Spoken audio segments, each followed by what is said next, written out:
Hey guys, what's going on? Welcome back to a follow-up video from the video I did over the weekend where I told you guys that I was going to do the one camera, one lens challenge, and I wasn't sure what piece of gear I was going to pick to do that with. And I was told you I was going to kind of get away from gear videos. Well, today I want to tell you guys what I picked and why I picked it. I'm not going to make this a long process. This isn't justifying what I'm doing. It's just more sharing some thoughts with you guys, and then I'll show some images throughout this clip. Let me adjust some exposure here. Let's see what we got going on here. Nope, we don't want that. There we go. Oh yeah, that's better. Is that better? How about one more time? Too much?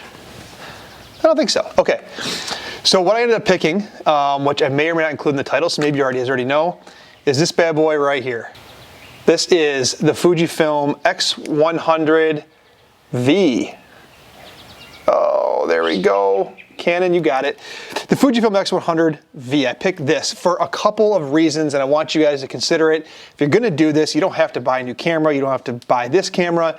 It doesn't really matter. I have other cameras, as you guys know, several of them. In fact, I just got a film camera back that was totally refurbished. I'll talk about that in a future video, which is going to kind of screw with this a little bit. But nonetheless, what I ended up picking was the X100V, and there's a couple reasons why. One, I am in love with, and I am drawn to, the rangefinder boxy style. I like the look of Leicas. In fact, if I could have afforded and to convince my wife it was worthwhile to pick a Leica, I probably would have picked a Leica, but I didn't, and I picked this because this was probably the best option for a couple reasons. One, the APS-C sensor is nice. It's not a must-have. Micro Four Thirds is fine for me. But on the X100V, they changed the lens compared to the old one. It's a lot sharper, so that was really interesting to me. I like the dials. I like the feel of it, I like the look of it. I like the OVF. I'm finding myself more and more drawn to OVFs. That's why I'm shooting on a DSLR right now. And I really like what's going on here. But more importantly, this lens is fixed to this camera. I really can't change the focal length unless I buy the WCL and TCL converters.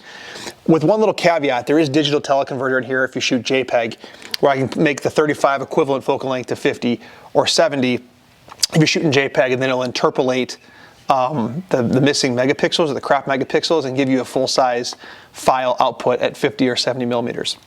But for the most part, I'll probably shoot this at the 35 millimeter full frame equivalent, 23 millimeters on Fujiland, most of the time.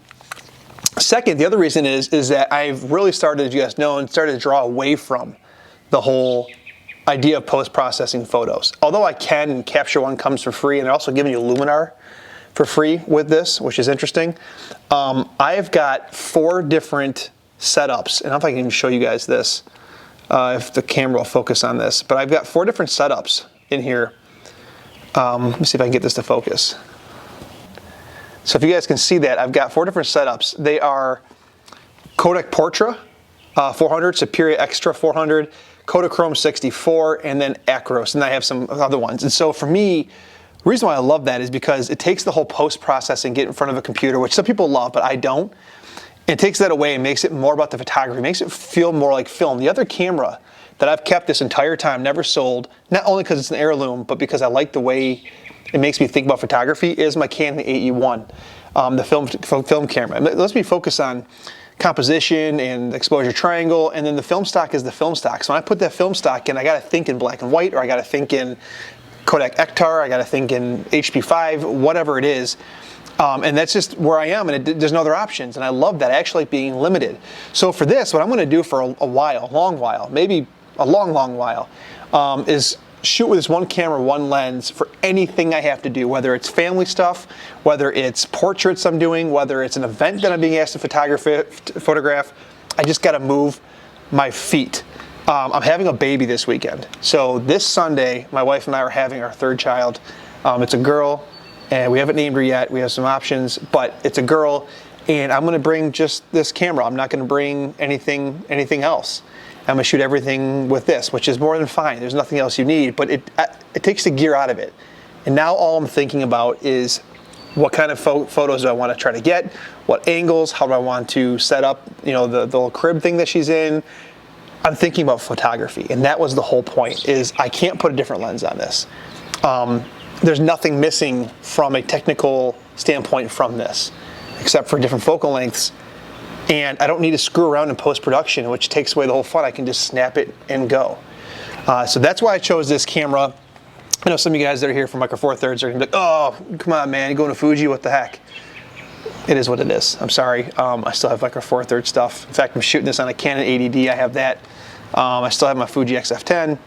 I still have my film cameras and all that stuff. So what I'm going to do is just stop talking. I've rambled long enough, and I'm going to show some images that I've taken over the last 2 days with this camera. I've actually had it for a couple days now, and yeah, some of them are in like a Kodachrome type film profile. Some are in a portrait, and some are like a different take on acros. So that's it. Let me know what you guys think. Am I a loser? Do you guys like my choice? And hopefully you guys stick around. Photo projects coming up, feedback, talking about film simulations, talking about what this is doing for my photography, just photography related stuff from here on out, and less and less about gear. So thanks for watching. One camera, one lens challenge, or at least commitment, starts, well, actually 2 days ago. All right, guys, see ya.